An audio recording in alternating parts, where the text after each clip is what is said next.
Selamat pagi pemirsa, selamat datang di Kampus Newsroom. Belajar serius dikemas ala berita.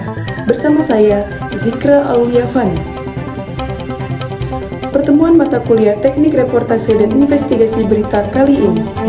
Di dalam kelas, dosen menjelaskan dan mengajak mahasiswa untuk memahami dasar-dasar reportase, mulai dari pengertian reportase, jenis-jenis berita, nilai-nilai berita, hingga syarat sebuah berita yang baik.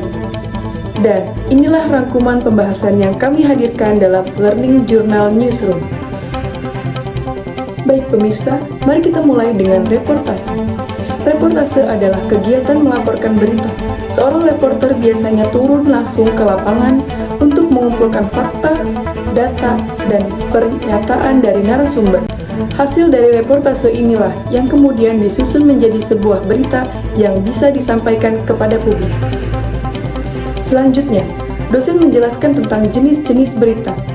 Ada 4 jenis utama, yaitu yang pertama, straight news, berita langsung yang singkat dan cepat hanya untuk inti peristiwa. Yang kedua, soft news, berita ringan yang tidak mendesak dan biasanya lebih menghibur. Yang ketiga, feature news, berita yang ditulis dengan gaya bercerita seringkali menyentuh emosi pembaca. Yang keempat, in-depth news, berita mendalam yang disajikan dengan analisis dan banyaknya sudut pandang. Kemudian, mahasiswa juga diajak memahami nilai-nilai berita yang membuat sebuah peristiwa layak untuk dipublikasikan. Beberapa di antaranya adalah magnitude, berita besar dan menggemparkan; proximity, kedekatan peristiwa dengan pembaca atau audiens; aktual, peristiwa yang baru saja terjadi; impact, berita yang membawa dampak bagi banyak orang; unusualness, hal yang aneh atau berbeda dari biasanya; konflik, berita pertentangan atau konflik; surprising, berita mengejutkan; sex, berita terkait pelecehan atau isu seksual; information, berita yang memberikan pemberitahuan atau edukasi. Macam-macam wawancara. Yang pertama, wawancara tertutup. Pertanyaan sudah disiapkan dan jawaban terbatas. Kedua, wawancara terbuka. Pertanyaan memberi ruang jawaban panjang dan bebas. Ketiga, wawancara konferensi. Dilakukan dengan banyak wartawan sekaligus dalam satu forum. Yang keempat, wawancara kelompok.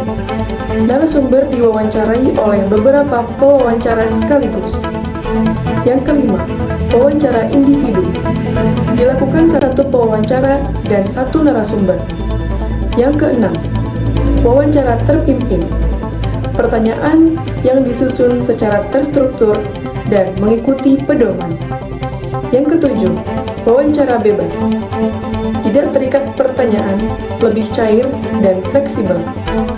Di dalam kelas, dosen juga menjelaskan soal mass media dan new media.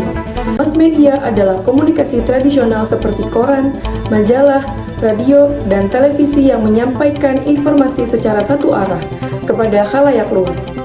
Ciri utamanya, pesan yang disampaikan seragam, terbatas, pada jadwal penerbitan atau siaran, serta audiens hanya berperan sebagai penerima informasi. Sementara itu, new media adalah media berbasis internet seperti media sosial, portal berita online, dan aplikasi digital.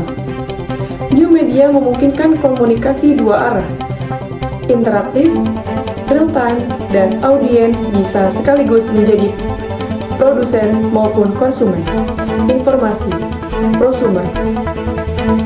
Singkatnya, mass media bersifat konvensional, terputus, dan cenderung satu arah, sedangkan new media bersifat digital, interaktif, dan pemberian ruang partisipasi aktif bagi penggunanya. Isu adalah suatu masalah, topik, atau persoalan yang sedang dibicarakan banyak orang. Biasanya menimbulkan perhatian, perdebatan, atau bahkan kontroversi di masyarakat. Ciri-ciri isu: bersifat aktual, sedang hangat diperbincangkan, memiliki dampak bagi masyarakat, dan sering menimbulkan perbedaan pendapat. Fakta adalah suatu hal atau peristiwa yang benar-benar terjadi dan dapat dibuktikan kebenarannya melalui data, bukti, atau pengalaman nyata. Ciri-ciri fakta: objektif, dapat diverifikasi, dan nyata. Syarat berita: aktual, faktual, menarik, dan seimbang. Demikian laporan dari Kampus Newsroom. Saya, Zikra Auliafani melaporkan. Sampai jumpa di liputan perkuliahan berikutnya.